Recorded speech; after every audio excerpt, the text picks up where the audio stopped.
You're listening to Under the Shell Podcast, the best in America. Welcome to Under the Shell, presented by Inside the Black and Gold. I'm Brendan Weissel. Sam Jane. And Michael House, and we've got a packed episode recapping Maryland's loss to UCLA and a great interview about to start right now.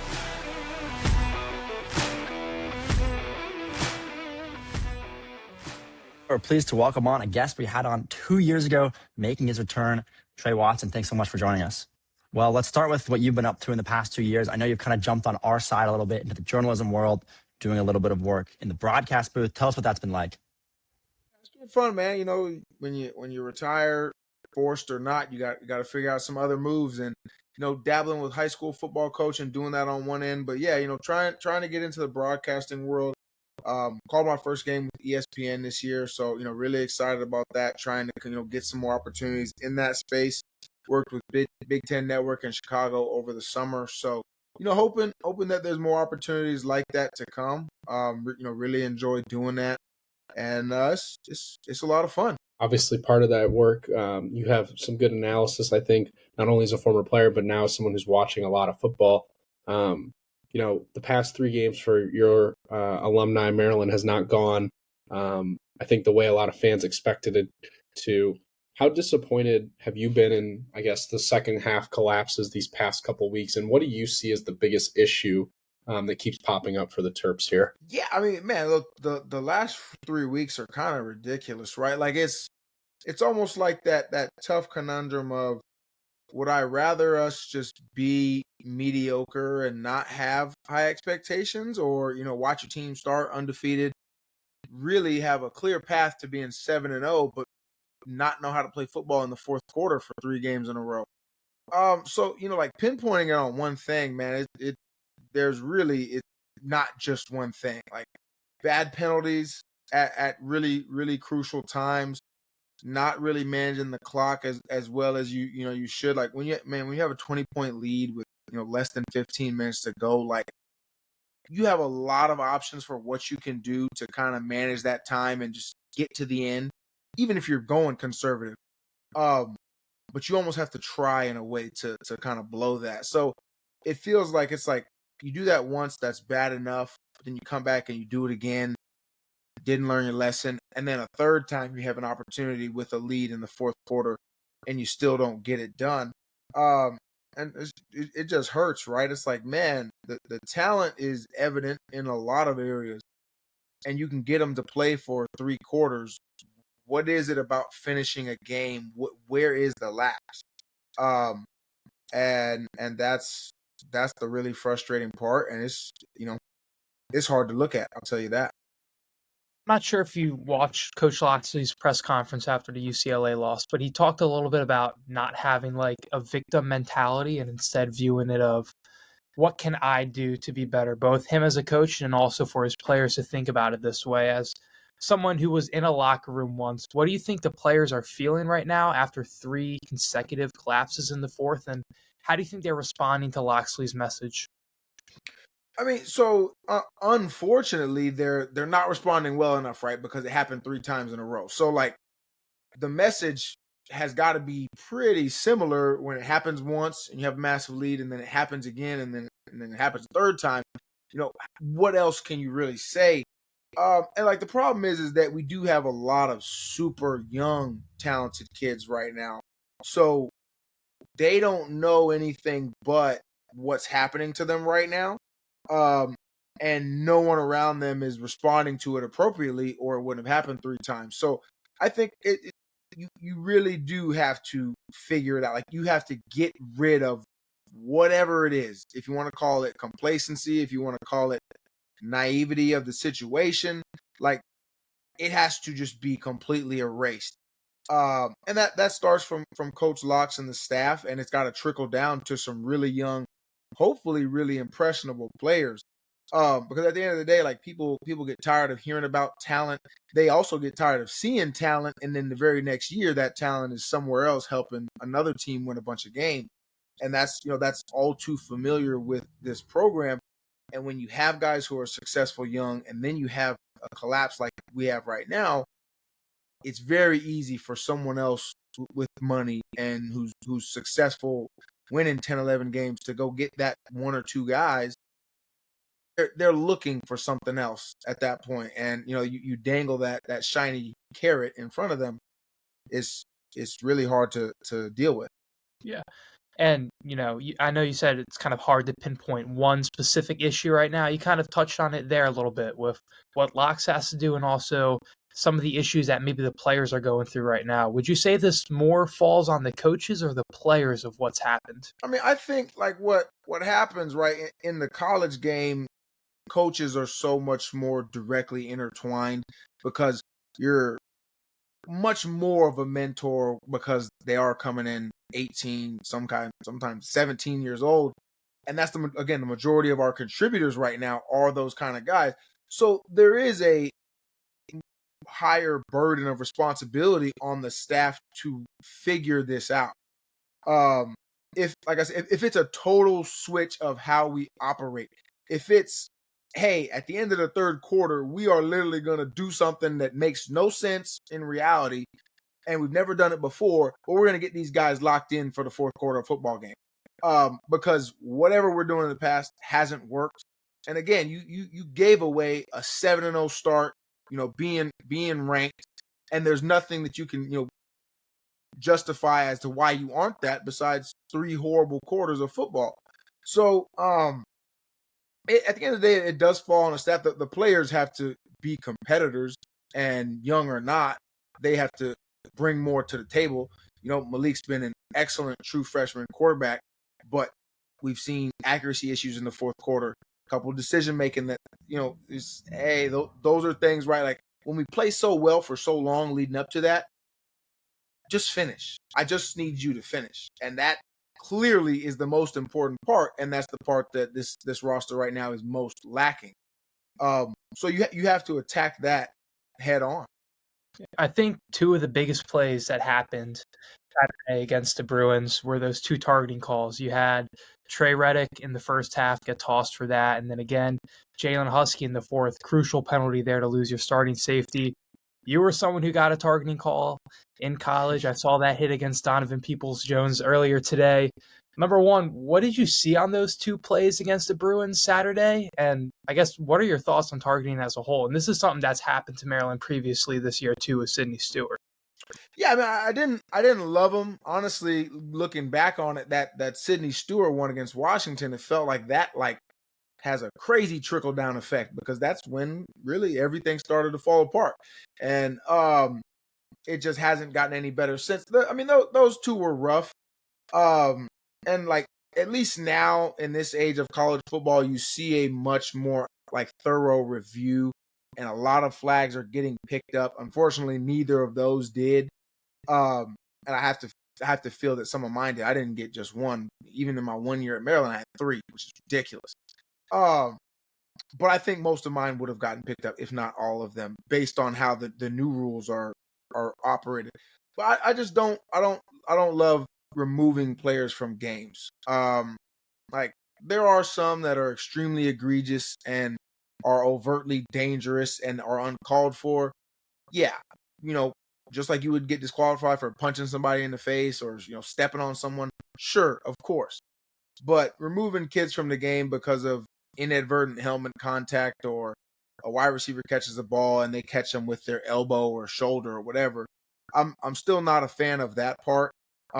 They've made progress with it, but it's still overall the targeting penalty is a hindrance to the game.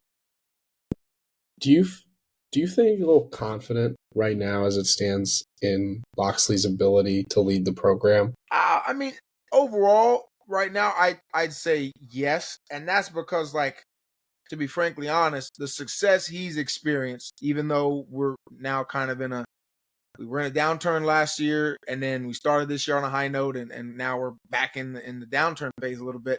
It's still better than what we were getting in the past, in a lot of ways. But like where I struggle with it is one, at some point you do have to get over the hump, right? Like we got to stop seeing the same issues, and then also you got to stop seeing recruit really well, bring in this great young crop of players, and then you literally lose all of them or all of the best ones, and they go contribute somewhere else. And part of that is NIL, and that falls on the athletic department and everything like that, to support Coach Locksley and the staff and helping retain those guys, because that's a huge part of it. But he does have to, somewhere he has to put his stamp on it that isn't just bringing the kids in the building, because college football is a lot more than that. It's bringing them in, retaining them, developing them, winning games, selling tickets, doing all the things that encompass being a football program and in the Big Ten flagship university and stuff like that. And you just need to see it all put together. But like, to be frankly honest, I don't think there's anyone else right now that I can just name off the top of my head that I can say insert them into this exact situation and I know they'll do better. Because I don't. We haven't seen it in the past.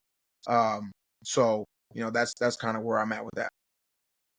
Yeah, no, I agree. I think the Maryland job's a tough job, but it's tough when you look at other schools across the country, Indiana or Vanderbilt, who brought in coaches and were able to completely shift the program identity and start being, perennial winning programs. I think another tough thing currently is like scheduling, because you don't know, in the Big Ten and SEC, ACC with all these different teams, you can end up having a very easy schedule. And that goes back to what you're talking about with expectations. Maryland starts the year 4-0 and then plays 3 games they should have won.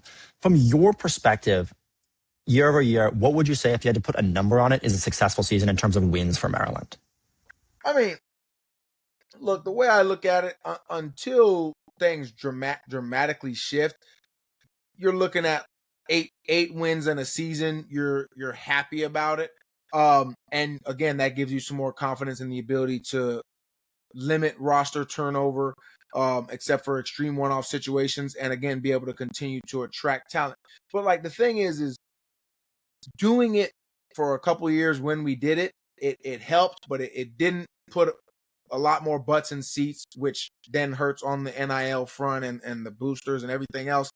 And then conversely, all that momentum you have a season like last year, and it just disappears. It vanishes. So, it's like I said, it's tough to put like a hard number on it, because we're not like in Indiana, like the situation they have now, where everybody bought in all at one time. You get the perfect storm of coach, support staff, guys, and then university support. If even when we had one of those 8, or I think we had a 9-win season in there, probably 2 of them. If at that point in time, the AD, the school, the boosters had gone just all in, we're going to flood everything we have. We're going to not lose any of our top guys. If there's a number they hit, we're going to go hit it. Keep the guys in the building, a Jay-Sean Barham and those kind of guys who took off. Maybe does that kind of, give you a gap to see what you can really do and put it all together in a 1-year all or nothing situation, potentially. But like, we're not there anymore. So like, it's so hard, because every year feels like you just don't know what you're going to get. But like, we know we lost one last year, and we know we just lost a really great opportunity this year to at least start with a 7-0 place, or a 7-0 record, and then see where it goes. Because again, like you said, with scheduling, you don't know if next year you're going to have Ohio State, Michigan, and Penn State in your first 7 games next year. And then next thing you know, you lose even 2 of those, you're in trouble, and the back half of your schedule isn't a whole lot easier. So, it's just tough, man. You really have to capitalize when given the opportunity. And unfortunately, these last couple of weeks we haven't done it. Trey, I want to shift the topic a little bit to Penn State and James Franklin. I want to know your opinion, but also you were in some situations in college where coaches got fired. So what do you think the locker room is feeling right now? Just it's been a week now.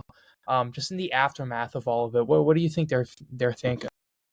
I mean, it's rough, and I think when you're doing it in a place like Penn State, where like there's so many people in and around the program all the time, your preseason ranked number 2 and all this kind of stuff, it just adds more and more weight.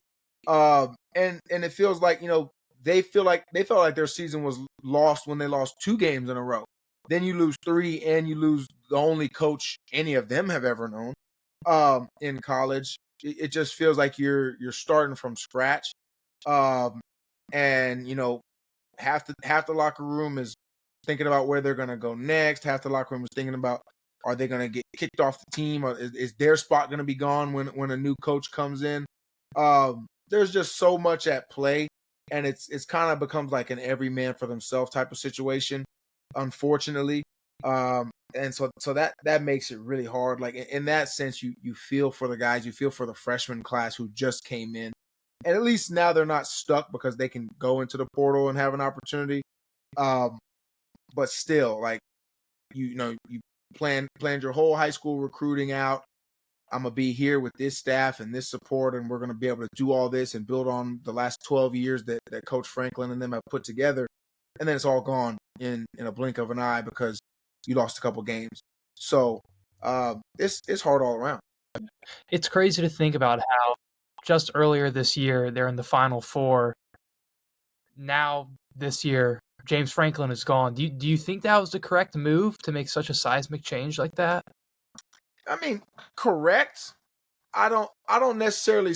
I can't say that I can fault them for it, because I do think at some point you say, okay, well, did this staff reach their ceiling, and now again there's some kind of downturn coming, and we have to get ahead of it. That's the biggest thing, is when you have a place like Penn State, where conversely to Maryland, there are some expectations. Biggest alumni base in the world, or whatever they tout when it comes to that. So they have money, they have people that are invested in what's going on. You got the stadium rebuild that they're doing. People want to see something, and hey, look, if you're not going to be able to sell that 108, 9, 10,000 stadium out and be competing for championships, then there's no reason to waste anyone else's time. And the athletic director knows, two most important things he can do are hiring a head football coach and head basketball coach. And Penn State's not very good at basketball, so it's even more pertinent for him to get the football side right. So, they said it's time. They don't really have coach turnover very often. I mean, they had 2 coaches in the last 50-something years between Franklin, Paterno, or 3 coaches including Bill O'Brien. So it's it's tough, but I think they felt like they did what they had to do, and we'll see who they end up being able to bring in and if they can get it done. Before we let you go here, I want to look at the rest of the Maryland schedule. I want to hear how you think they finish, how many wins you think they finish with, and then give us a prediction for the Maryland-Illinois game, 2 programs I know you look after. Yeah, man. I haven't really looked at the rest of Maryland's schedule all too deep just yet. But I do think, man, if you're talking about a locker room with this much young talent, even with the size of the bumps they've taken the last 3 weeks, and those are some pretty big bumps. It's like, man, this season would be an absolute failure if you can't get to 7 wins minimum. Obviously they need to get to a bowl game to even, start talking about keeping the program heading in a proper trajectory. And if you don't reach that after a 4-0 start, then, certainly some red flags pop up, even more so if they aren't there already. But I think, going in, as far as that Illinois game, Illinois has a talented team. They lost to 2, giant level programs, the 2 best in the country that are playing the best football right now. So who's to say that, they don't get back going hot and everything lines up for them and they still end up in the playoffs, because not having to play in the conference championship game against either one of those teams works out better for them in the end. But I think if Maryland wants to beat them, they're going to have to come to play. You're talking about a super young, talented quarterback versus a super mature, experienced guy who doesn't really turn the ball over very much, and he's not going to make a lot of mistakes. So you're talking about, Malik coming into that kind of environment. You got to bring your best stuff in there. And thankfully, we have 2 edge rushers who can really make an impact, especially if those 2 young guys continue to develop on the trajectory that they've been on thus far this season alone and stay healthy. Those dudes can make it close for us. But I mean, if you had to, hey, pick a team right now, I would probably pick Illinois. I'd really like Maryland to pull that one out. Kind of like I say, get to a bowl game, get things going in the right direction, and do the best that they can at holding this freshman class together.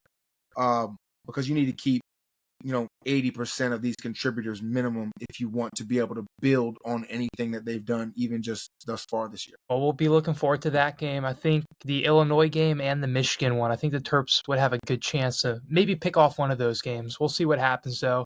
That's all we got tonight, Trey. Thank you for joining us. Great catching up.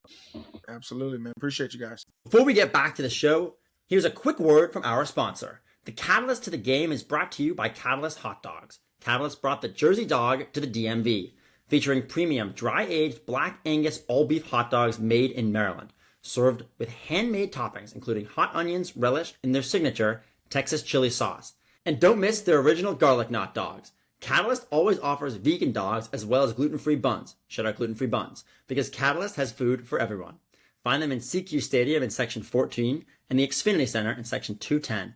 Tell the people a hot dog is a sandwich. All right, now here is more Under the Shell. And that was a great interview, but let's talk about the biggest story in Maryland athletics. Again, it's football, and again, it is a blown fourth quarter lead. For the third time in a row, the Terps have blown a lead in the fourth quarter. This time it came on the hands of a walk-off field goal with seconds remaining at the Rose Bowl. I was there. Brendan and Sam were watching, so I'm going to start with you guys. Just what did you see in this collapse? What was different? What was the same for what we've seen the previous 3 weeks now? I think a lot of it was the same from what we've seen previously.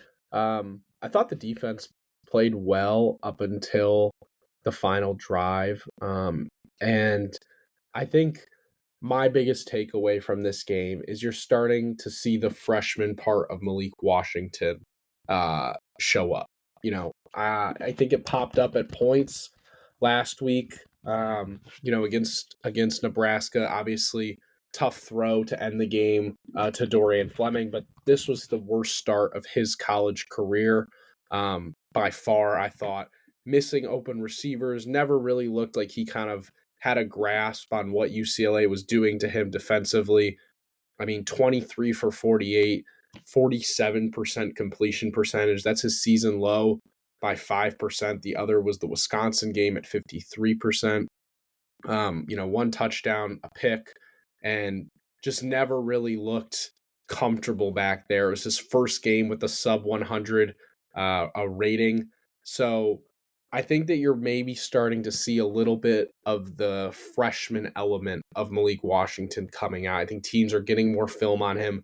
Maryland is relying so much on him. Mike, 48 pass attempts is crazy. It's unbelievable. It's honestly disrespectful to him. What they're putting on his shoulders is just a lot, and I don't think that no matter how good you are, a true freshman, asking them to throw nearly 50 times in a game that they weren't trailing. Like, it's not like they were down like 21 zip and it's like, okay, well, we just have to throw the ball. They were, in that game within one score for 99% of it. Like, they kept asking him to make throw after throw. And a lot of that is because of the running game just being pitiful. But some of that too falls on ultimately your play calling, just not giving your young quarterback enough of a chance, I think. And Maryland clearly has shown they don't care about running the football this year and in the past, but I think it's hindering Malik Washington in the present right now. He's a developing freshman quarterback in the Big Ten. Like, you cannot expect him to every single week put the team on his shoulders. And in fact, the past 2 weeks when he hadn't, which I still don't believe are his fault, the Washington and Nebraska late game drives, those games have been lost in the margins earlier in the game. The one time he puts together a drive to extend the game, he looks great. He uses his legs, completely goes to waste by the defense. I always look back at that 48 attempts number. You cannot have a freshman quarterback throwing the ball nearly 50 times. It's a complete joke. And as Sam said, it's failure of offensive game plan and offensive coaching. Mike asked the biggest difference between this game and the Washington-Nebraska game. I don't think Maryland deserved to win this game, yet they had a really good chance in the fourth quarter. The Washington-Nebraska game, I thought they outplayed both of those teams for them in most of the game, and then they collapsed. This game was just an extremely ugly do whatever you can to survive.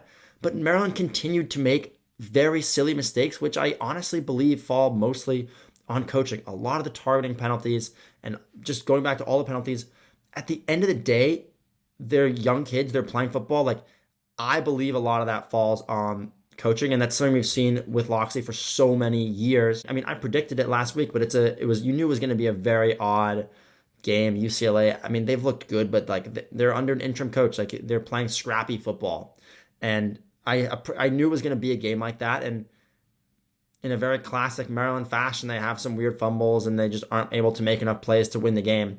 And the month of October, really, honestly, it could not have gone worse. If Maryland gets blown out in all three of these games, you say, you know what? They were what they were. They didn't have enough talent to compete in the Big Ten. This Maryland team has enough talent, clearly, very clearly, to compete with the middling Big Ten teams. We've seen it the past 3 weeks. The worst thing that could have ever happened to this team in October is you lose 3 games in a row that you could have won all in the fourth quarter. Maryland's the best team to the third quarter in the country this season. But who cares if you're losing games in the fourth quarter like that? Right. Like you guys mentioned, I thought it was a pretty good defensive game from the Terps up until the final drive. I think a lot of that you can stem from, well, they didn't have Zahir Mathis. Then Trey Reddick gets tossed for targeting.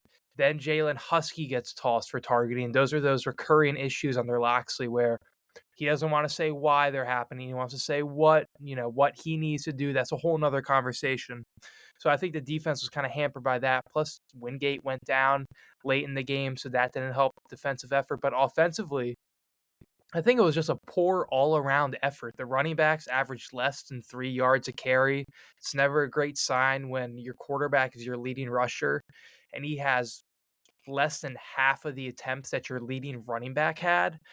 There's a crazy stat from halftime where DeJuan Williams had 22 yards on 9 carries when his longest rush was 23 yards.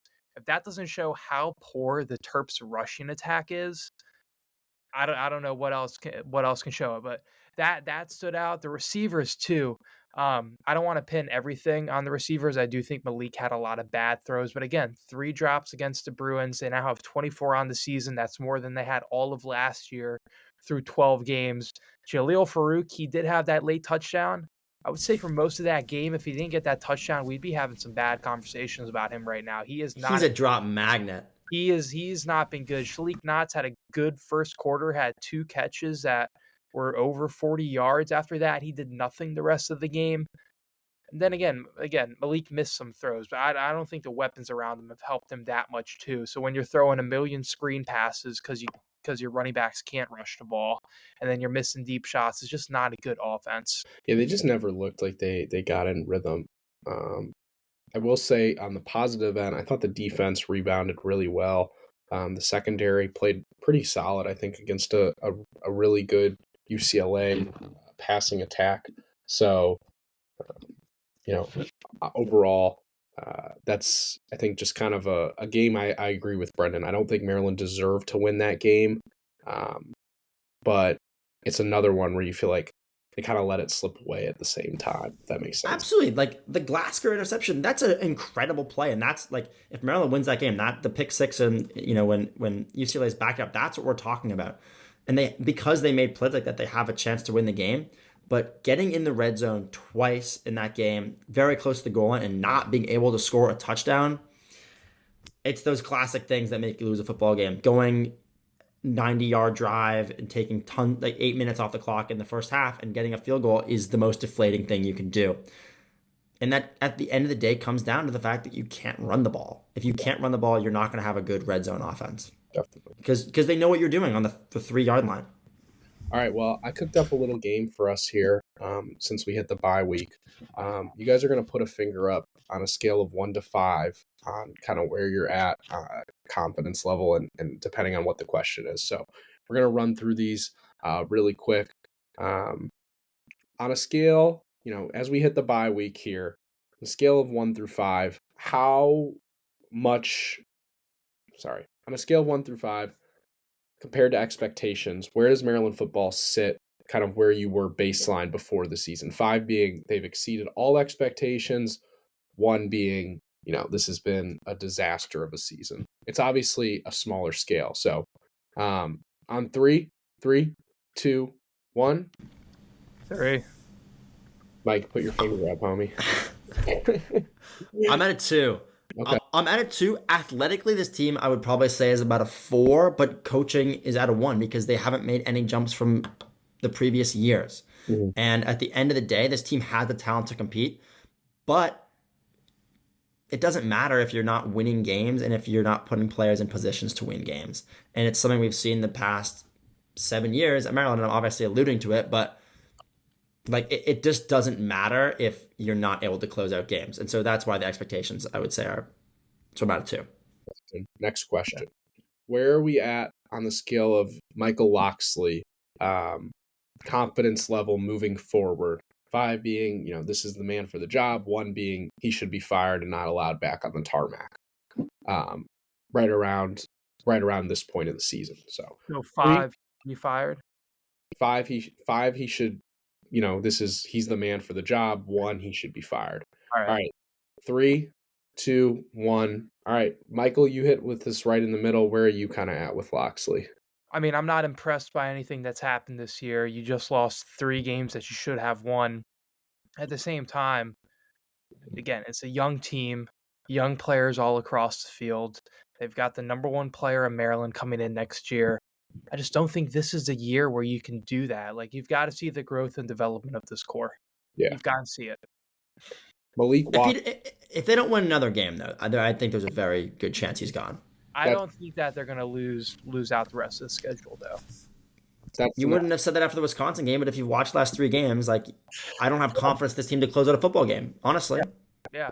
I think they should win the Rutgers and Michigan State game. I would say that the 3 teams they just lost to are all better than those 2 that they have on the schedule. Absolutely. But perfect segue to our next question. How many games remaining will the Terps win? They have Michigan, Illinois, Michigan State, Rutgers, and Indiana. 5 games remaining.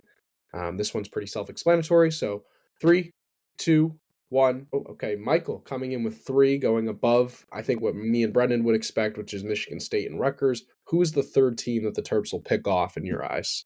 I think they can pick off Illinois or Michigan still. I mean, this is a team that just went head-to-head with, they're not the top teams in the Big Ten, but there's some pretty competent teams they just played. You have to think, again, if this turns into a spiral, it turns into a spiral. We've seen spirals under Mike Locksley. Just look at last season. At the same time, if they can learn from these mistakes like Locksley's talking about, this growth mindset, they can definitely pick off one of those teams. Yeah. And then last question. This is just kind of an overall broad one. How satisfied are you with where the state of the Maryland football program is right now? 3, 2, 1. Okay. I'm going to go for this one. Brendan going with a 1. Me and Michael both put up 2s. I think that the freshman class is really the only saving grace of this. You feel like you have a really good core of players with Malik, Sidney Stewart, Zahir Mathis, Messiah Delholmes made some plays this year. You have a really solid group of young kids.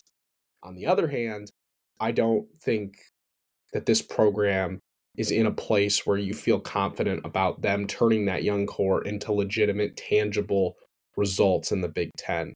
You see programs like Indiana, Vanderbilt, Georgia Tech are all ranked within the top 15 of the country this week. Who's to say Maryland, in a hotbed of recruiting talent, can't do that? And it doesn't feel like that gap is shrinking. It feels like that gap is as big as it was 3 years ago. And I don't think that they're at a place right now where any fan legitimately can look at Maryland and be like, man, we are so close to being a Big Ten contender. Legitimately. Look yourself in the mirror and say that. I think you'd be lying to yourself. So I think I'm at a 2 just because of that reasoning. But Locksley said it about 3 years ago that they're ready to compete for Big Ten championships. Well, and it's just tough, right? Yeah, I mean, he did. I mean, he also is saying that, I don't want to be the victim mentality and then complaining about penalties. Mike, can you explain that? Actually, you were in the press conference room. I was very confused on that. What did he mean by that? I was also pretty confused at first. I had no idea what he was talking about. I thought it was a bad look. I came away unimpressed from that press conference. I sat on it a little bit. I read back the transcript of what he's saying. He's talking about a growth mindset. He doesn't want the team to be sitting there like, oh, we're the victims. This just keeps happening to us. We keep blowing games. And for that to define this team, he wants them to ask what can we do? So I can see where he's coming from. definitely sounded very funny and uninspiring when you're first listening to the press conference there, but I can see what he is saying. I want to offer the other side there, which Okay. I don't know how much you guys have looked around the college landscape and looked at like Kenny Dillingham after a game, the Arizona State head coach. They lost the game a couple weeks ago, and he stood up at the press conference and said, "Every time we lose a game, it's completely my fault. It's all on the coaching. It's not on the players. I take full responsibility for everything that's gone wrong." Yeah. Locksley's never done that. Well, he And is saying it's tough. He says it starts with me. I got to evaluate what I'm doing. He does say that it always starts with me. Is he taking full responsibility? No. But if we're being honest, like, there's player responsibility in that too. A coach can't dictate every single second that is played on the field. Now the stuff he can dictate at the same time, the 2 targeting calls, they've now have 3 targeting calls in how many weeks? That's got to be on Locks. That's a repeating issue. I know he doesn't appreciate those questions. That's on him. The bland offense. I don't know if you can fault Pep for that with what we've seen from these receivers so far. That might just more be a roster issue. I mean, but ultimately, like, the thing is it doesn't really, like, in college football, I know NIL has changed things. The fall man is always the head coach. Yeah. You're making the most money as a state employee, in the entire region. Like, you are the person who people blame, not the 19-year-old kid who's making a bad decision. And it is especially apparent with this Maryland team that the same mistakes repeatedly pop up. And that ultimately does not fall on the players, because when it's stretched across an entire 4-year, 5-year span, there's one constant in that equation, and that's Michael Locksley. And so, yes, there are issues with this team that are not Locksley's fault. Absolutely. It's a football team. It's the case with anything. But you cannot look at that and be like, well, stuff happens. It's on the players just as much as it's on Locksley. Like, oh, that might be true, but who is getting blamed and who's responsible for that is Michael Locksley. If Maryland wins a national championship, we're crowning Michael Locksley. The players aren't getting an extension. He's getting an extension. That is who the blame and the praise ultimately lands on, right? In my opinion. I think when we're looking at the post-game presser, though, and the messaging that he's giving, I'm pretty sure that's the messaging he's given in the locker room too. Probably less expletives to the press, but he's talking about a growth mindset. He's talking about not just letting falling back and saying this is us. This just keeps happening to us. Why me? He's talking about, like, what can we do better? So I don't. Yeah. It's hard with the messaging. You definitely got to break it down a little bit. Yeah, I mean, it's in a weird spot, right? First year AD, Locks has obviously done so much for the Maryland football program in terms of getting talent here, and just, like, obviously been the face of it for the past 7 years. But I will say that as long as I've been here, at least what it sounds like from discourse from fans, they have pretty much had enough. Just looking at Twitter, looking at Twitter after the UCLA game was the most anti-Locksley I've seen some accounts that have been defending him for many years. It was bad. Yeah. I don't blame the fans. I don't blame him either. Yeah. I think just from the fan base perspective, it's hard to support a team that loses 3 games in a row and they blow a fourth quarter lead. I want to offer this one final perspective, which is, like, I talked about it last week. What if Maryland had won the first Washington, Nebraska game, they held into the lead and they beat UCLA? What if they were 7-0? You could look at that so many times throughout Locksley's career. What if they had, won that game against Michigan? But the issue is when you look back at Locksley's tenure at Maryland, you never think, like, what if not? And that, to me, is the biggest reason why what's happening is what's going to continue to happen. That was a bar. Yeah, Thank you. Right, like, what if not? They hadn't beat USC last year. Like, it doesn't matter. There's no what if nots. That game. It was a 4-8 season. You're right. What if they hadn't? Right? It doesn't. Strike Bowl. Exactly. None of these things. He hasn't had something that's been so consequential. Scoured in the Mayo. What if he had it? Yeah. I guess you could say.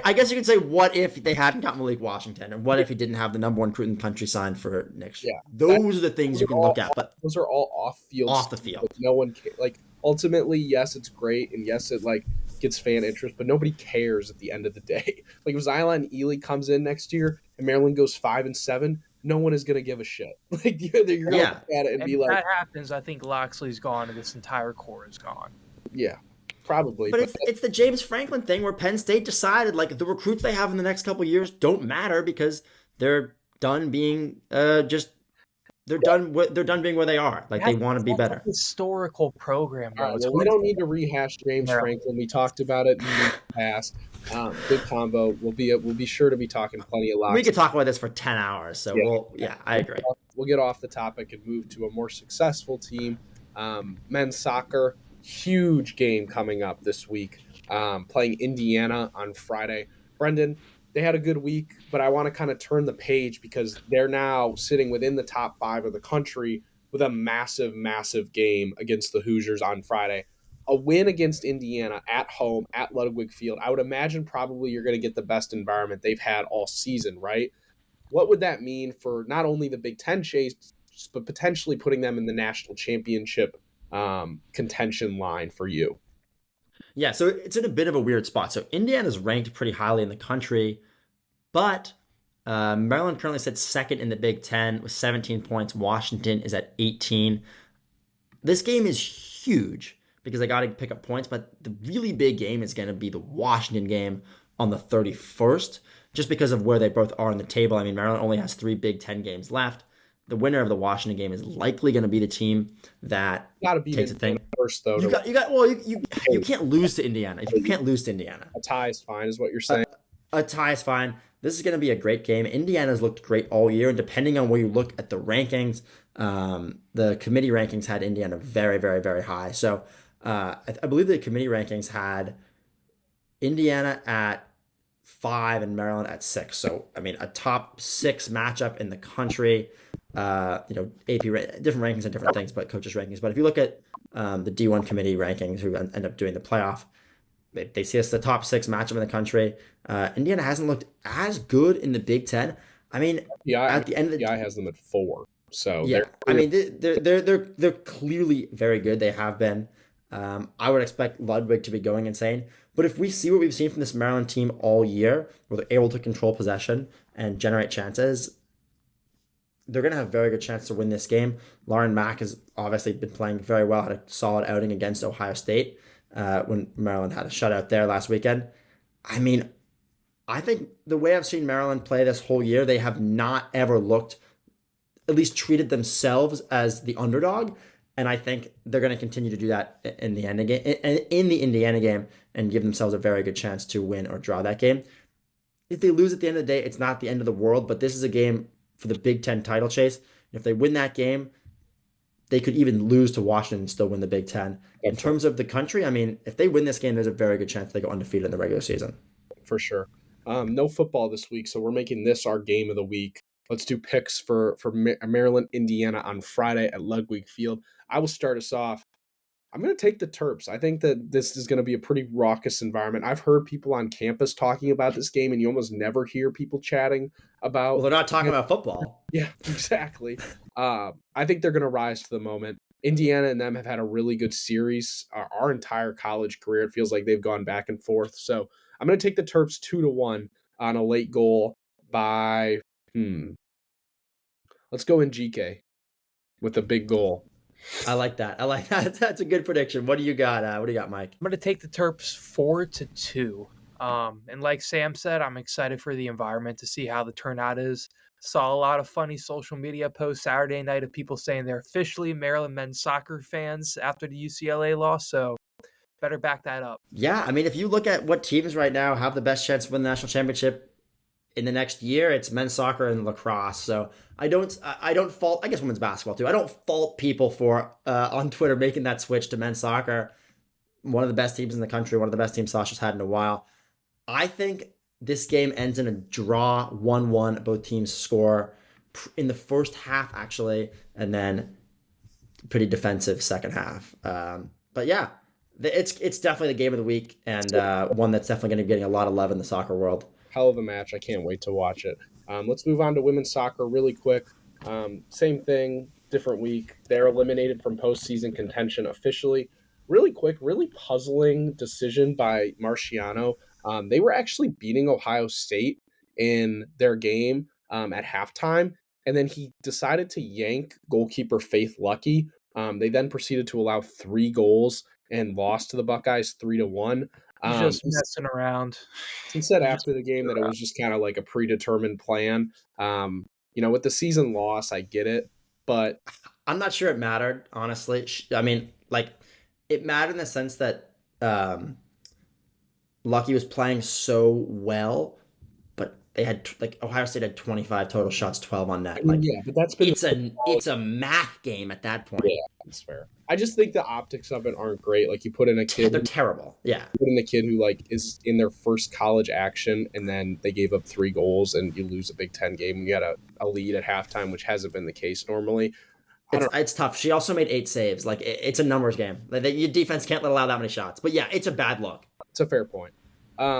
Moving off of women's soccer and onto field hockey, really disappointing week for Missy Maharg's team, who's kind of tumbling now after earning a top 10 ranking. First, they lost to unranked Indiana in overtime. After scoring really early in the game, they couldn't muster any real offensive chances after fall to the Hoosiers 2-1, which really disappointing loss before they took on number 1 Northwestern, which we hyped up, and it was more of the same. The Wildcats take home the win, another 2-1 victory. Maryland scored really early on in the game and controlled the contest for most of the first half, but the Wildcats just kind of dominated the entirety of the second half. We've talked all year about how offensive scoring has been a serious worry of ours when it comes to this field hockey team. None of these past games have quelled any of those worries of mine. I still don't think that this offense right now, as it stands, is good enough to advance very far in the national picture. They are not producing enough offensive chances to back up what is a national championship caliber defense. Holding Northwestern to 2 goals is impressive in itself, but not even really mustering any sort of offensive production against Indiana or Northwestern in the second half. Big concern, I think, as you move forward into postseason play. The magic number has been 3 for them all year on offense. They haven't allowed more than 2 goals. I think they're only really averaging allowing just over 1 goal. So you're absolutely right, Sam. Let's move off of women's field hockey and head into volleyball. Again, we just kind of look at the volleyball team as somewhat of a better version of the women's soccer team, I think. They did snap a 6-game skid with a win over Rutgers, but then they followed that up with a loss. This team continues to, I think, just kind of falter in Big Ten play. You look at it, Michigan State, not exactly a great opponent, and then for them to fall in 5 sets. Just Adam Hughes mustered again this season, only 1 conference win. It feels like the time is ticking for him. I would not be surprised if Maryland made a coaching change at the end of this season. Yeah, they were going to pick up a conference win at some point, but everybody's talking about fire Locksley. I mean, Adam Hughes might be Jim Smith's first big move as AD, so we'll see what happens. And shout out John Phillips with the extension for men's golf. Adam Hughes currently under contract to December 31st, 2027. They now have. He's not making it. They now have. He probably will. But 3 straight ranked opponents: USC, UCLA, and Indiana, and then they have another 4 ranked opponents left. So this is going to be a tough sledding for Maryland volleyball. Brendan is right; he's under contract. Volleyball coaches don't get a ton of attention, but if there's any obvious candidate to make a move, it feels like Adam Hughes is that guy. Been here for forever and just hasn't produced really anything. Yeah. You're not wrong. I just don't think that is the number one thing on the mind Definitely not. But when they come to Jim Smith at the end of the year with like his little briefings of like, here's what each team has done, he's going to look at Adam Hughes' season and be like, why does this guy deserve to still be here? Like, let's be honest. And then it's like, he's going to have to make a decision on how much he cares about the volleyball program because it feels like they're just stuck in the same cycle. It's one of those things with women's soccer too. It's like, Maryland's never been a women's soccer school. Maryland's never been a volleyball school. They're, going from the Big Ten. Obviously, the conference cares more about those sports. We're not talking about a lot of schools are getting the same level of funding for those sports. Like this should not be like a football where it's like, well, Ohio State is raking in so much money compared to a Maryland or whatever. Volleyball should mostly, for the most part, get equal levels of funding. Like I'm just thinking about the ACC to the Big Ten jump. If you look at the Big Ten teams that have volleyball, those are some very legit national powerhouse teams. It's hard for Maryland to. I'm not saying whatever. This is Adam Hughes is on the hot seat, sure, but they lost to Coastal Carolina this year and Wake Forest. Yeah. I mean, I don't know. Like, they're not like some elite school. Like they're losing to bad Big Ten teams too. Sure. Okay? Like, I just don't think that if Adam Hughes is employed at Maryland, keeps up the athletic director like that staff at night, Yeah, because it doesn't affect the bottom line that much. Yeah, no, I'm not saying it does. I'm just saying if there were to be a coaching change, sure, I think Adam Hughes is probably the most likely. I don't think. I mean, maybe Locksley, like him and Hughes, I think are kind of right on the hot seat. Locksley Hughes in the same combo is crazy. We'll move on. I wonder. Wait, do you think if Damon Evans was the athletic director, Locksley would be employed right now? Yes. Okay. Move off. That was a dumb question. Yeah. You don't like that question? I didn't like. I mean, him and Damon are like our boys. Like, I think it's more likely that Jim Smith would get rid of Mike Locksley than it is that Damon Evans would. Like, Jim Smith has no prior ties to Michael Locksley. Yeah, I guess that's true. But Damon had expressed discontent in the past. We just don't know. You know what I mean? Yeah, I mean, Jim Smith's going to come out in the press in his first year and be like, "Yeah, actually, our head coach this has not been acceptable." I mean, it seemed like he didn't. It's so different because he didn't hire him. It's very different. He was pretty frustrated at the Rose Bowl. I mean, I saw videos of him not looking too happy with how that game ended. So, yeah, I mean, he was in the press box there with us anytime. The fourth quarter obviously occurred. Anytime a big play happened on UCLA, he just kind of covered his face, leaned back in his chair. And then I think both you guys saw the video of him kind of hawking down Locksley entering the tunnel after the game. Yeah. I don't think that this is like they're just staring him down, like no emotion, no nothing. Nothing. He was zeroed in on Locks. Yeah, no, I guess it is a fair question, Brendan, but I want to wait until the end of this season before we really get into the Michael Locksley talks, because I think that the end of this season will tell us a lot on like where the program is going, and I think that it's a fair question to be asked right now, but they're not going to make a mid-season move, so we don't need to. You don't think? I don't know. No shot. Yeah. It just becomes tough because it depends how much you value the future recruits versus if you think it's enough's enough. That's the big decision, honestly. Right. And the end of the season matters, but like if we'll talk about it next week about the Indiana game, but the optics, it's like at this point, Yeah, I mean, Kurt Cignetti's going to come in here and drop 50 points in a homecoming game, and it's going to look good. Yeah, the nationally televised crowd, it'll be interesting. Yeah, nationally televised game of Indiana and Maryland. Who would have thought?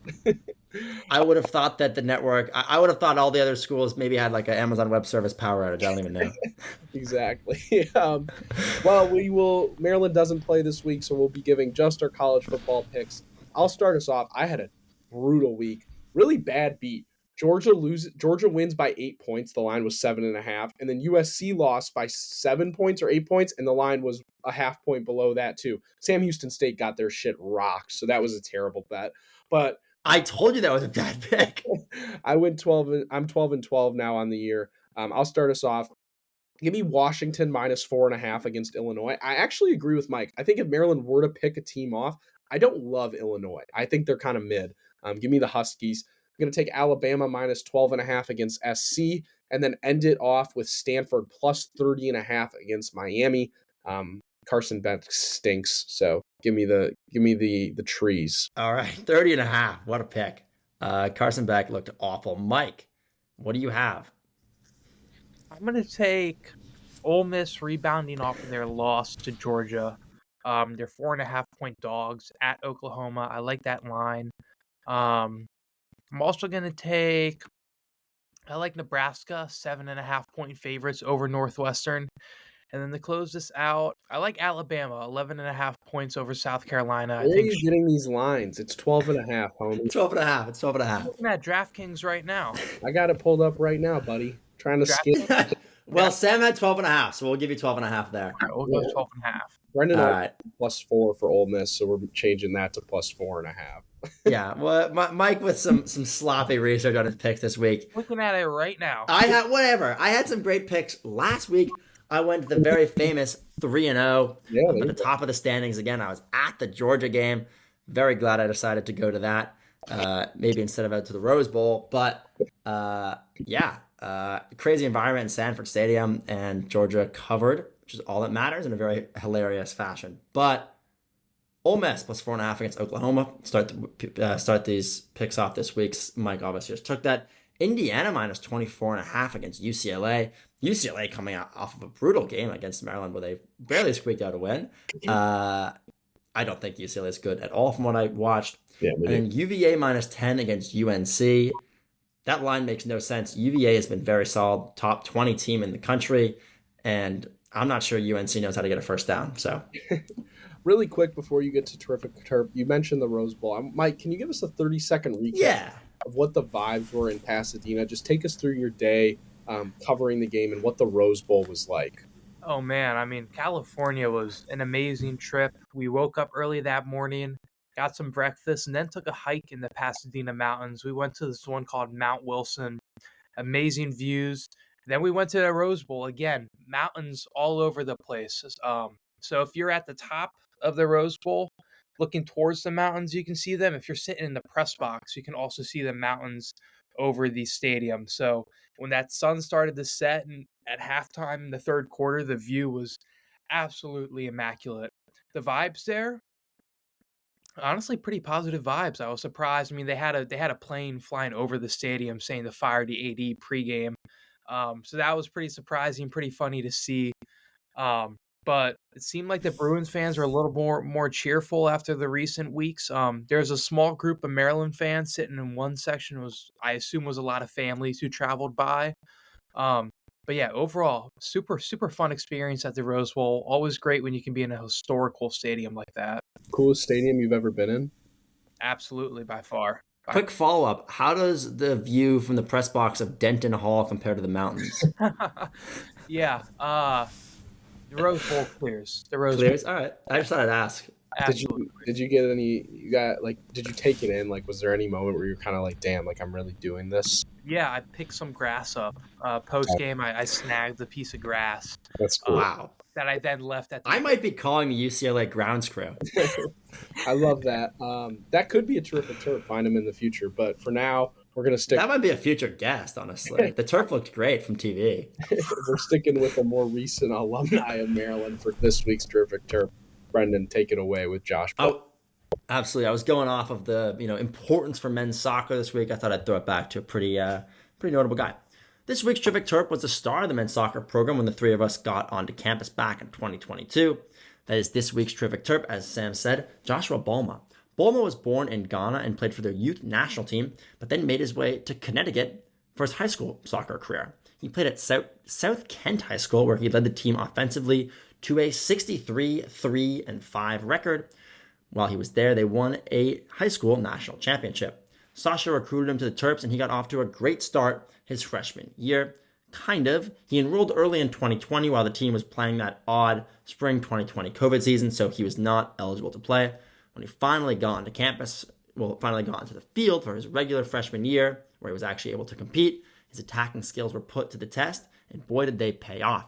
He was the 2021 Big Ten Freshman of the Year, in a large part due to his 3 game-winning goals during the 21 season. His sophomore year, he only scored 2 goals, but he assisted on 8, and it felt like every time the Terps generated a chance in 2022, he was the one involved. But he didn't have any game winners like his freshman year, so honestly, his freshman year might have been his best year at Maryland. Anyways, the MLS had seen enough from him, knowing that his college days had served him well, and that his speed and playmaking were ready for the next level. He was drafted by the New England Revolution in the 2023 MLS Super Draft. That season, he only appeared in 1 game for the Revolution's top team and played most of that season for the MLS Next Pro Revolution team. After 2024, the Revolution declined his contract option, and he got picked up by the MLS Next Pro team for the Houston Dynamo. Balma is working his way back to the top tier of the MLS, but while he does that, he is named this week's Terrific Terp. Love to hear it. I wonder if Balma will be in the house on Friday. I'm really excited to see Ludwig then. If anybody is on campus, you guys should go. Definitely a fun environment to go see a game. And I think this Maryland soccer team deserves it. So we appreciate you listening. We'll be back next week to preview Maryland and Indiana and basketball. Big Wow. coming soon. Can we flip the page? My God. Crazy to think next week will mark kind of our first early basketball discussions. And then in the following week, we'll have our big basketball previews. Really excited for that. So can't wait to get going on those. But in the meantime, we appreciate your time and have a good rest of your night. Thank you all. Guess what? You've got Under the Shell Podcast. Nobody does it better.